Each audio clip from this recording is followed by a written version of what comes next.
আমার স্ক্রিনও দেখতে পারে সাকলা রেন্ডির ফুয়া। এই চোরের নাম হইল ফৈজুদ্দিন লস্কর। এই ফৈজুদ্দিন লস্করে কুমন্তব্য করে ফাঁসি গেছে, বেহলে ফাঁসি গেছে। এখন তার বাপ হকলে লাগাল পাইছেন। বর্তমানে আর একটা সাইডে দেখতে পারে একটা এফআইআর কপি। এটা শিলচরের বরজাং দলে এফআইআর করছেন। আর খালি শিলচরের বরজাং দলে এফআইআর করতে কি এটা সম্পূর্ণ আমরা যত হিন্দু মানুষ সবে মিলিয়া এফআইআর করা দরকার। কারণ হে পুরা হিন্দু সম্প্রদায় তুলিয়া, হিন্দু জাতি তুলিয়া কথা কইছে। তারপরে আমরা দাস সম্প্রদায়, রায় সম্প্রদায়, আমরা যারা মহিলা মানুষ তারা নিয়ে কুমন্তব্য করছে। তো এইরকম মানুষরে এফআইআর তো সারাই মিলিয়াও এফআইআর করতে হয়, খালি শিলচর করলে হইতো না, সব জায়গাতে এফআইআর করা হইতো। আর এই মানুষটারে খুঁজিবার লাগে কিছু দল মানে নিমে বার হইতে আসলা, যারা পুলিশে তদন্ত করিয়া চুর বার করে, এইরকমই শালারে বার করিয়া তারে কিছু গণদুলাই দিয়া তারপরে পুলিশের কাছে দেওয়া উচিত। এই কারণ হে দিতে পারিলে সাহস, যাতে অন্য মানুষ এগুলো সাহস করতে পারে না। আর মেন কথা হইল যেন ফৈজুদ্দিন একজন খালা শুয়ার যে নিবু, এই শুয়ারে কিতা করছে তোমার বর্তমানে তার পেজও এই ভিডিওটা নাই, পেজ রিলেট মারি দিছে। তো আমরা অনেকেই দেখছি অনেক সময় তোমার কিতা করছেন এরকম গালাগালি করিয়া বাদাইয়া খালি মাফ চাইন। তো এখন যখন আইয়া এই জিনিসটা মাফ চাইব, তবে আমরা কেউ মাফ করে দিতাম না। অনেক অনেক কন্টেন্ট ক্রিয়েটার দেখছি যেন এইরকম আমরা হিন্দু মানুষের গালাগালি করিয়া পরে এফআইআর হয়, পুলিশে ধরে, এরপরে আইয়া মাফ চাইন।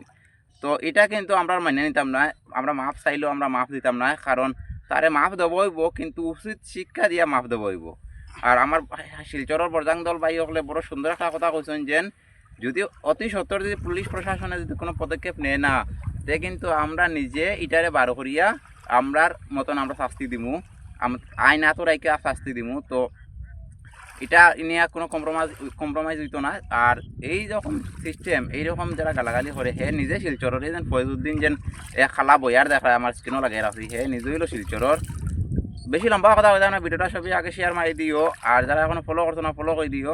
তার পিছনে আমি লাগছি, কারণ হে আমারে বহুত আগে আমারে একটা ভিডিও নিয়ে হে আমার বেজান গালাগালি করছে। তখন তার বিষয়ে আমিও তো কথা কইছি না, কইছি এগুলো তো এমনি ফালতু। হে তার মা বাপ যখন তার মা যখন 14 গুর লগে গিয়া পইছিল, এরপরে তার ধর্ম হয়েছে হে 12 গুর ধর্মা। তো এর লাগে তার বিষয় নিয়ে মাতিছি না। আমি এরকম খারাপ মাত আমি সোশ্যাল মিডিয়াতে মারতাম পারি না। তো ভিডিওটা আমি এই সালারে গেলি আর কি, তার লাগে হে এখন একদম মানে বেহলর কথা কইছে। তোমরা হয়তো সবে দেখছো শুনছো ভিডিও ক্লিপ তার ভিডিওগুলা। আর বর্তমানে আমরা শিলচরের বরজাং দল ভাই হলে তার নাম এফআইআর করছেন। তো তারে অতি সত্তর ধরা হোক। হে হয়তো শিলচার থাকে না, কোন জঙ্গলও থাকে আমার খুব সম্ভবত হর। কারণ শিয়ালোর আর কুকুরের মধ্যে তফাৎ কিটা আমি কালকে একটা ভিডিও পোস্ট করলাম, হয়তো দেখছো, অনেকে আমার কিছু জানাইছো না।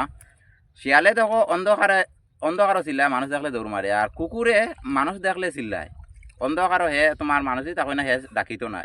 তার হে শিয়ালোর সমান না কুকুরের সমান একটু কইবা, কারণ হে আমি কইব যে শিয়ালোর মতন হে ইয়ে সামনে গাও গাও করতো না। হে লুকাইয়া যখন মানুষ কোনো নাই, যে কোনো জঙ্গল নাইলে যে কোনো গড়ের ভিতরে লুকাইয়া হে চিল্লার।